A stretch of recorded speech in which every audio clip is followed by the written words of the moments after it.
গল্পের শুরুতেই আমরা সমুদ্রের মাঝখানে একটি বিশাল বড় জাহাজ দেখতে পাই, যা আলোয় ঝলমল করছিল। সেখানে নতুন বছরের আনন্দে মেতে উঠেছিল সবাই। চলছিল জমকালো নৈশ পার্টি। জাহাজটিতে মোট 2000 মানুষ ছিল। সবাই নিজেদের মতো করে উৎসবে মগ্ন ছিল, কিন্তু তারা জানত না যে এই আনন্দ বেশিক্ষণ স্থায়ী হবে না। সবাই যখন পার্টিতে মগ্ন, ঠিক তখনই ক্যাপ্টেনের মনে হয় সামনে কিছু একটা গড়বড় আছে। তিনি তৎক্ষণাৎ দূরবীন দিয়ে সামনে তাকাতেই দেখেন এক বিশাল ঢেউ জাহাজের দিকে ধেয়ে আসছে।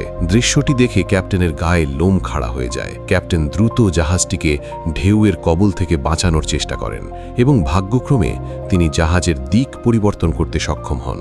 ওদিকে সেই দানবীয় ঢেউটিও দ্রুত তাদের দিকে এগিয়ে আসছিল। ঠিক সেই সময় জাহাজে এমার্জেন্সি অ্যালার্ম বেজে ওঠে। জাহাজের অফিসার এসে সবাইকে জানান যে একটি বিশাল ঢেউ দ্রুত জাহাজের দিকে আসছে, তাই জরুরি ভিত্তিতে জাহাজের অভিমুখ পরিবর্তন করা হয়েছে যাতে সবাই রক্ষা পায়। ঢেউটি অত্যন্ত বিশাল এবং বিপজ্জনক, তাই তিনি সবাইকে শান্ত থাকার অনুরোধ করেন। এ কথা শুনেই মানুষের মধ্যে হুড়োহুড়ি পড়ে যায়। সবাই ভয়ে এদিক ওদিক ছুটতে থাকে। ততক্ষণে ঢেউটি জাহাজের একদম কাছে চলে আসে এবং পাহাড়ের মতো বিশাল জাহাজটিকে নিজের গ্রাসে নিয়ে নেয়। ঢেউয়ের ধাক্কায় জাহাজটি পানির নিচে তলিয়ে যেতে শুরু করে এবং ধীরে ধীরে সেটি সম্পূর্ণ উল্টে গিয়ে ডুবে যায়।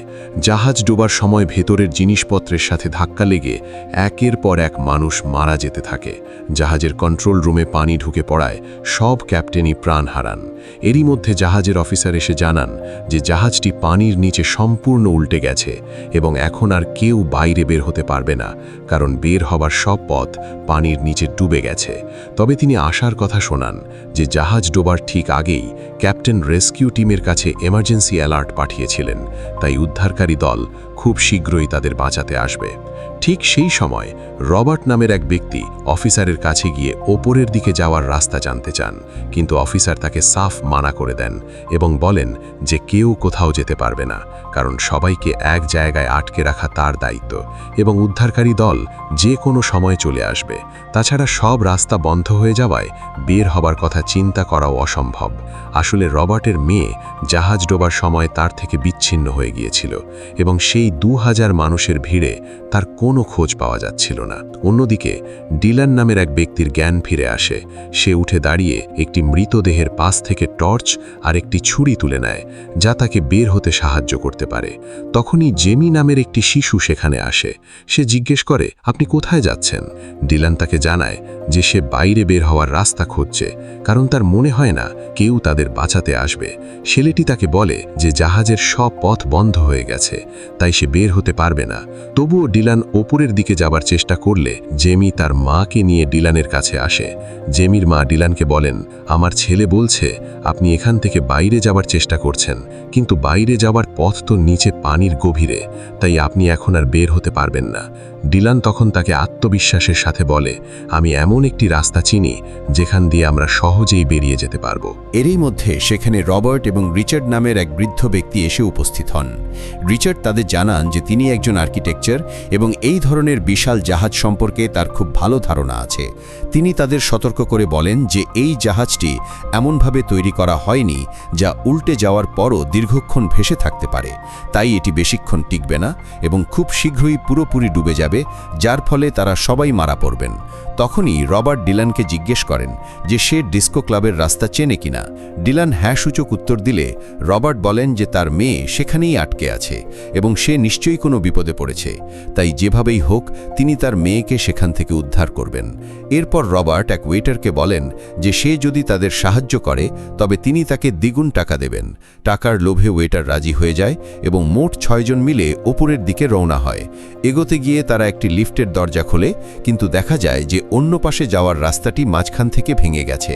তাই তারা সবাই মিলে একটি লোহার বেঞ্চ লিফটের রাস্তার মাঝখানে পেতে দেয়। সবার আগে ডিলান পার হয়ে গিয়ে দরজা খোলার চেষ্টা করে, কিন্তু সেটি শক্তভাবে বন্ধ ছিল। তখন সে বৃদ্ধ রিচার্ডের সাহায্য নিয়ে কোনো মতে ওপরের দরজায় পৌঁছতে সক্ষম হয় এবং বাকিরা একে একে ওপরে উঠতে শুরু করে। কিন্তু বিপত্তি ঘটে যখন বৃদ্ধ রিচার্ড ওপরে উঠছিলেন। হঠাৎ বেঞ্চটি পিছলে নিচে পড়ে যায়, যার ফলে রিচার্ড এবং সেই ওয়েটার মাঝপথে ঝুলে থাকেন। দুর্ভাগ্যবশত লিফটটি দ্রুত বেগে নিচের দিকে নেমে আসছিল, যা তাদের পিষে ফেলতে পারত। ডিলান আর রবার্ট তাদের টেনে ওপরে তুলতে পারছিলেন না। পরিস্থিতি বেগতিক দেখে ডিলান চিৎকার করে রিচার্ডকে বলেন ওয়েটারকে ছেড়ে দিতে। রিচার্ড নিজের প্রাণ বাঁচাতে ওয়েটারকে লাথি মেরে নিচে ফেলে দেন এবং মুহূর্তের মধ্যেই লিফটটি তাকে পিষে নিচে চলে যায়। এদিকে রবার্টের মেয়ে সেই ডিস্কো ক্লাবেই ছিল। সেখানে তার সাথে এক যুবকও ছিল, যার 2 পা একটি লিফটের নিচে চাপা পড়ে গিয়েছিল। অনেক কসরত করে তারা তাকে উদ্ধার করে এবং সামনের দিকে এগোয়। ঠিক তখনই রবার্ট সেখানে পৌঁছে যান এবং তার মেয়েকে দেখে আবেগে জড়িয়ে ধরেন। এখন মোট 9 জন মিলে একে একে অন্য পাশে যাওয়ার চেষ্টা করেন। তারা জাহাজের একটি রডের উপর দিয়ে সাবধানে এগোচ্ছিলেন। রবার্ট সামনে যাওয়ার ঠিক আগেই এক ব্যক্তি তাকে থামিয়ে দিয়ে বলেন যে আগে তিনি যাবেন, কারণ তার ভয় ছিল যে অন্যরা হয়তো তাকে একা ফেলে চলে যাবে। রবার্ট তাকে যেতে দিলে হঠাৎ ওপর থেকে বিকট শব্দ শোনা যায় এবং একটি বিশাল ইঞ্জিনের টুকরো সরাসরি ওই লোকটির গায়ের ওপর পড়ে তাকে পিষে ফেলে। সাথে সাথে প্রচুর তেল পড়ে সেখানে দাউ দাউ করে আগুন জ্বলে ওঠে। এতে বাকিরা এক কিনারায় আটকা পড়ে যায়। উপায় না দেখে ডিলান একটি পাইপ নিয়ে সোজা পানিতে ঝাঁপ দেয়। পানির নিচে থাকার কারণে আগুন তাকে স্পর্শ করতে পারেনি এবং সে সাঁতরে অন্য কিনারায় পৌঁছে যায়। সেখানে গিয়ে ডিলান পাইপটি একটি লোহার সাথে শক্ত করে বেঁধে দেয় এবং চিৎকার করে অন্যদের আসতে বলে। পাইপ বেয়ে রবার্ট এবং তার মেয়ে সফলভাবে অন্য পাশে চলে আসেন। এদিকে জাহাজের সব কাঁচ পানির চাপে ফাটতে শুরু করে, যা দেখে জাহাজের অফিসারের গায়ের লোম খাড়া হয়ে যায়। তিনি বুঝতে পারেন মৃত্যু অনিবার্য। মুহূর্তের মধ্যে সব কাঁচ ভেঙে হু হু করে পানি জাহাজের ভেতরে ঢুকতে থাকে এবং সেখানে উপস্থিত সবাই নিমেষেই তলিয়ে যায়। ওই 8 জন জীবিত ব্যক্তি ওপর থেকে অসহায়ভাবে সবাইকে মারা যেতে দেখেন। তারা মনে মনে ভাবেন যে সেখান থেকে বেরিয়ে আসার সিদ্ধান্তটি সঠিক ছিল, যার কারণে আজ তারা প্রাণে বেঁচে গেছেন। তারা দ্রুত এমন এক জায়গায় পৌঁছায় যেখানে একটি ভেন্টিলেশন বা বাতাস চলাচলের পথ দেখতে পায়। রবার্ট ওপরের দিকে তাকিয়ে দেখে যে ভেন্টিলেশনের 2 পাশই খোলা, তাই তারা একে একে সেই পথ দিয়ে এগোতে শুরু করে। ওপরে পৌঁছানোর পর রবার্ট একটি জালি বা গ্রিল দেখতে পায়, যা খুব শক্তভাবে আটকানো ছিল এবং তাতে নাট বল্টু লাগানো ছিল। কিন্তু তাদের দুর্ভাগ্য যে সেই ভেন্টিলেশনের ভেতরেও এখন পানি ঢুকতে শুরু করেছে। রবার্ট জালিটি ভাঙার চেষ্টা করে, কিন্তু সেটি অত্যন্ত মজবুত ছিল এবং মরিচা ধরার কারণে নাটগুলো জ্যাম হয়ে গিয়েছিল। রবার্টের হাত জালি গলে নাট পর্যন্ত পৌঁছাচ্ছিল না, তাই রবার্ট ছোট ছেলেটিকে পাজাকোলা করে উপরে তুলে ধরে এবং ভাগ্যক্রমে ছেলেটির হাত জালির বাইরে নাট পর্যন্ত পৌঁছে যায়। কিন্তু নাটটি এতটাই শক্ত ছিল যে খালি হাতে খোলা সম্ভব ছিল না। রবার্ট দ্রুত নাট খোলার জন্য কোনো কিছুর খোঁজ করলে এক নারী তার গলার নেকলেস এগিয়ে দেয়। সেটি দিয়ে ছেলেটি নাট খোলার চেষ্টা করতে থাকে। ওদিকে ডিলান নিচে পানিতে ডুবে যাচ্ছিল, কারণ সে সবার পেছনে ছিল এবং পানি দ্রুত ভেন্টিলেশনের ওপরের দিকে উঠে আসছিল। ডিলান যখন প্রায় ডুবু ঠিক তখনই ছেলেটি নাটটি খুলে ফেলে এবং সবাই একে একে ভেন্টিলেশন থেকে বেরিয়ে আসে। ওপরে যাওয়ার জন্য সামনে একটি দরজা ছিল, কিন্তু সেটি অন্য পাশ থেকে বন্ধ থাকায় তারা বের হতে পারছিল না। এরই মধ্যে তারা ওপরের দিকে আরেকটি রাস্তা দেখতে পায়, যা জাহাজের 2য় তলায় যাওয়ার পথ ছিল। তারা দ্রুত সেই পথ দিয়ে ওপরে উঠে আসে এবং সেখানেও একটি বন্ধ রাস্তা দেখতে পায়। ডিলান সবাইকে বলে, এটাই আমাদের বের হওয়ার শেষ পথ, কারণ বাকি সব রাস্তা বন্ধ। যদি এখান দিয়ে বের হতে না পারি তবে আমাদের মৃত্যু নিশ্চিত। সে আরও জানায় যে এই পথটি খোলার সাথে সাথেই প্রচুর পানি ভেতরে ঢুকবে এবং ট্যাঙ্কটি পূর্ণ হয়ে যাবে। সেই সুযোগে তারা সাঁতরে অন্য ট্যাঙ্কের দিকে চলে যেতে পারবে। পানির প্রবল চাপের কারণেই এই দরজাটি স্বয়ংক্রিয়ভাবে খুলে যাবে।